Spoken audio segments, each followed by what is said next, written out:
Hello everyone, samahan niyo po ako. Tayo magluto ng pork spare ribs sa araw na to. Ating mga sangkap, ang mga sumusunod: gata, liver spread, laurel, onion, garlic, peanut butter, tomato sauce, and chili, and pork spare ribs. Ito ang ating mga sangkap, pork spare ribs. Pakulo po tayo, pakulo po natin ang ating pork spare ribs. Lagyan po natin ng toyo, suka, at paminta. Ito ang ating pork spare ribs. Pakulan po natin hanggang 30 minutes hanggang sa malambot ito. Pag lumambot na po, ito ang ating itsura ng ating pork spare rib. Pag naluto na siya, pag lumambot na, yan po guys.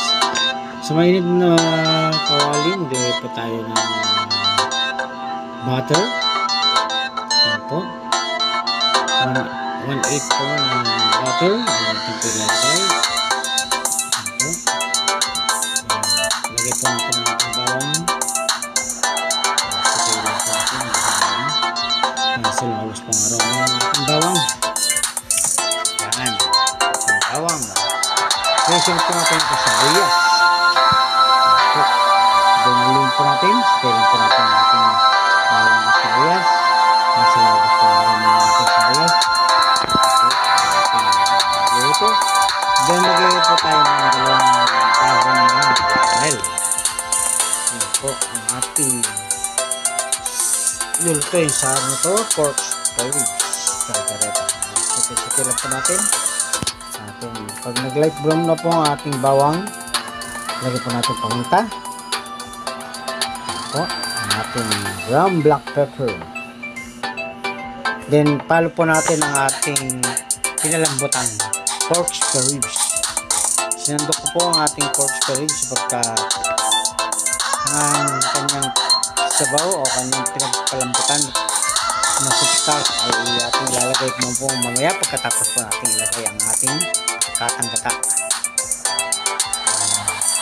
Sando ko lang po siya. Side natin para maganda. Ilagay po natin lahat. Ilagay po natin. Hinilap po natin ang bagya. Parang kumbaga nahalukay mo ang mga yung bibilhin. Then, ating ilagay ang ating katang-gata. Maglagay po tayo ng ating gata. Ayan po. Ayan.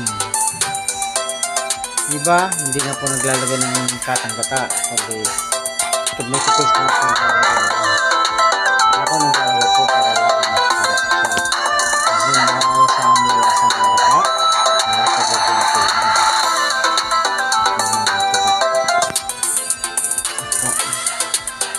Nakakagay po natin. Pagkahalo po natin, lagay po natin ang ating tomato paste. 1 pack po ng tomato paste po yan. Lagay ko lang po siya ng bowl. Side na natin, sayang naman yung mga naiwan sa ating bowl. Side na natin yan. Yan ang sinasabi ko. Okay, diba? Then ating kampo na ating liver spread. Ilagay po natin ating liver spread. Sarap. Yan ang napapadagdag sarap ng ating mga nalato. Liver spread. 2 tablespoon of liver spread. Then haluin po natin. Yan po ang tsura na. Pag nahalin na. Then humalo na po ang ating tomato paste. Then red orange. Then lagay po natin ang ating pinakuluan.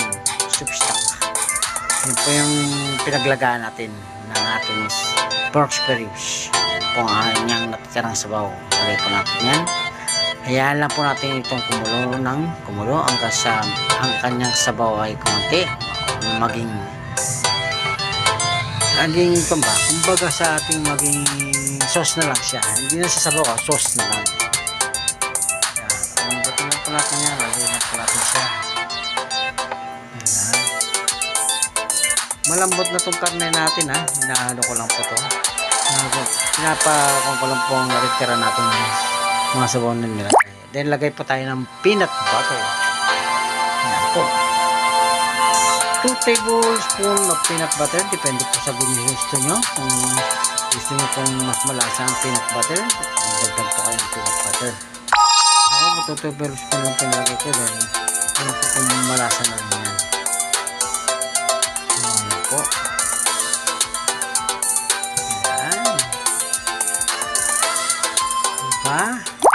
Iba nga dyan, may lalagay pa ng pickle. Kung gusto nila mag-pickle, maglagay ng pickle, kung ano-ano po ang lalagay nila para lalong sumarap lang po. Tayo dahil wala tayong nakitang pickle sa tindahan, sweet pickle, yan lang po lalagay natin.